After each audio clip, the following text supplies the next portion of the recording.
প্রিয় সাংবাদিক বন্ধুগণ, আসসালামু আলাইকুম। আপনারা সবাই জানেন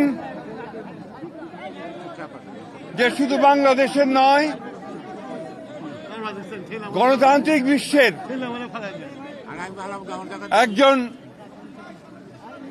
অনন্য রাজনীতিবিদ, যিনি গণতন্ত্র প্রতিষ্ঠার জন্য তার সমস্ত জীবন উৎসর্গ করেছেন, সেই মহান নেত্রী, বাংলাদেশের গণতন্ত্রের জন্য সংগ্রাম করা আপসীর নেত্রী, অনন্য সাধারণ ব্যক্তিত্ব সম্পন্ন মহিলা, দূরদৃষ্টি সম্পন্ন, প্রজ্ঞা সম্পন্ন একজন নেত্রী, যিনি বারবার বাংলাদেশের গণতন্ত্রকে উদ্ধার করবার জন্য সংগ্রাম করেছেন, কারাবরণ করেছেন এবং নির্যাতিত হয়েছেন, সেই অসাধারণ নেত্রী দেশনেত্রী বেগম খালেদা জিয়া আর আমাদের মাঝে নেই। আপনারা সবাই জানেন যে এই নেত্রী দীর্ঘদিন তার রাজনৈতিক জীবনের প্রায় সমস্ত অংশটাই তিনি গণতন্ত্রের জন্য সংগ্রাম করেছেন এবং গণতন্ত্রের মূল্যবোধগুলোকে প্রতিষ্ঠা করবার জন্য তিনি আজীবন কাজ করে গেছেন। 3 বার প্রধানমন্ত্রী হয়েছেন। যখন প্রধানমন্ত্রী হয়েছেন তখন গণতন্ত্রকে প্রাতিষ্ঠানিক রূপ দেওয়ার জন্য তিনি কাজ করেছেন, জনগণের উন্নয়নের জন্য কাজ করেছেন। আর যখন বিরোধী দল ছিলেন তখন তিনি একইভাবে সেই গণতন্ত্রকেই প্রাতিষ্ঠানিক রূপ দেওয়ার চেষ্টা করেছেন। প্রিয় সাংবাদিক বন্ধুগণ, আজকে সেই নেত্রীর ইন্তেকালে বাংলাদেশের রাজনৈতিক ইতিহাসে এক অপূরণীয় ক্ষতি সাধিত হল এবং এই ক্ষতির পূরণ সহজে সম্ভব নয়। আজকে এমন একটা সময়ে তিনি চলে গেলেন যখন তাকে সবচেয়ে বেশি প্রয়োজন ছিল, যখন গণতন্ত্রের উত্তরণের জন্য আমরা একটা নির্বাচনের দিকে জাতি যাচ্ছে, যখন সমস্ত জাতি তৈরি হয়েছে নির্বাচন করে একটা গণতান্ত্রিক ব্যবস্থাকে প্রতিষ্ঠিত করবে, সেই সময় তিনি আমাদেরকে ছেড়ে চলে গেলেন। আমরা এই শোক, এই বেদনা আমাদের পক্ষে ধারণ করা খুব কঠিন।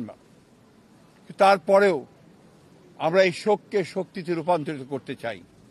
আমরা দেশনেত্রীর নির্দেশিত যে পথ, সেই পথকে অনুসরণ করে বাংলাদেশের গণতন্ত্রকে আমরা একটা প্রাতিষ্ঠানিক রূপ দিতে চাই এবং সেই পথকে লক্ষ্য করে আমরা আগামী নির্বাচনে অত্যন্ত সুষ্ঠু অবাধ নির্বাচন অনুষ্ঠানের মধ্য দিয়ে বাংলাদেশে গণতন্ত্র প্রতিষ্ঠা করতে চাই।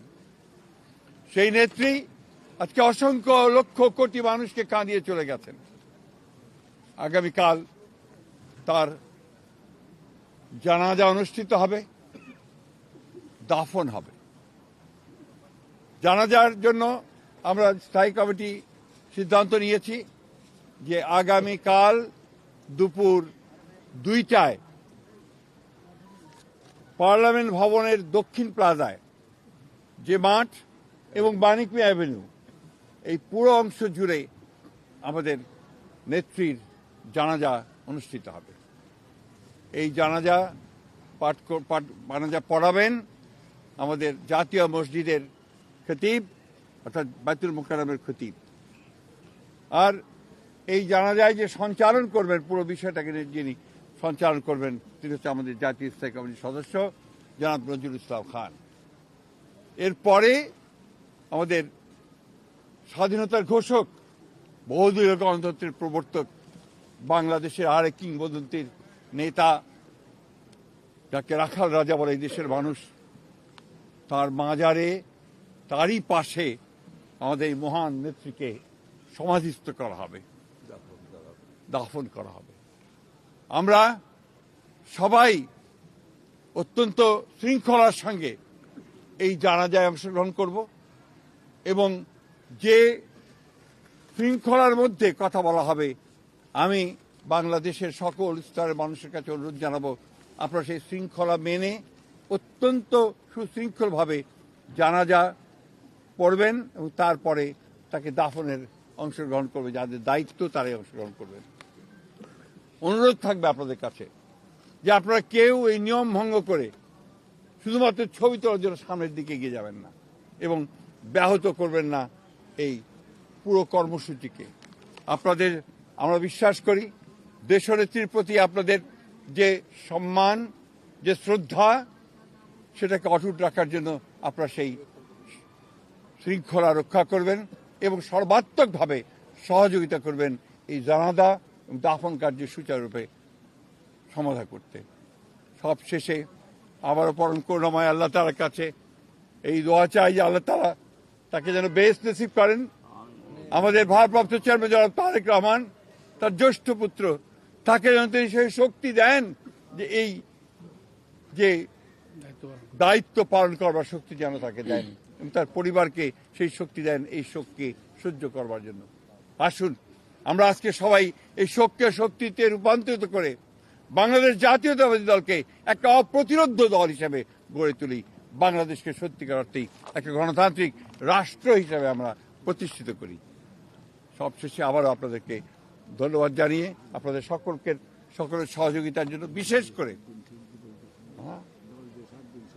এবং আপনারা জানেন যে ইতিমধ্যেই সরকারের তরফ থেকে 3 দিন শোক দিবস ঘোষণা করা হয়েছে, আগামীকাল ছুটি ঘোষণা করা হয়েছে এবং আপনারা ইতিমধ্যে জানেন যে প্রধান উপদেষ্টা তিনি বাণী দিয়ে কথা বলেছেন, আপনাদের সামনে জাতির সামনে কথা বলেছেন এবং সেজন্য আমরা সর্বাত্মক সহযোগিতার জন্য আমরা সরকারকে ধন্যবাদ জানাচ্ছি। সেই সঙ্গে দলের পক্ষ থেকে আপনারা জানেন যে 7 দিনের শোক ঘোষণা করা হয়েছে। এই 7 দিন আমাদের কালো পতাকা আমরা ধারণ করব, কালো ব্যাজ ধারণ করব, কালো পতাকা উঠবে প্রত্যেকটি কার্যালয়ের, আমাদের দলীয় কার্যালয়ে এবং প্রত্যেক কার্যালয়ে দোয়া পড়া হবে, কোরআন তেলাওয়াত হবে। এই বিষয়গুলো আপনারা সবাই পালন করবেন। আমরা আবারও সকলকে সহযোগিতা করার আহ্বান জানিয়ে আমরা আজকে শেষ করছি। আসসালামু আলাইকুম।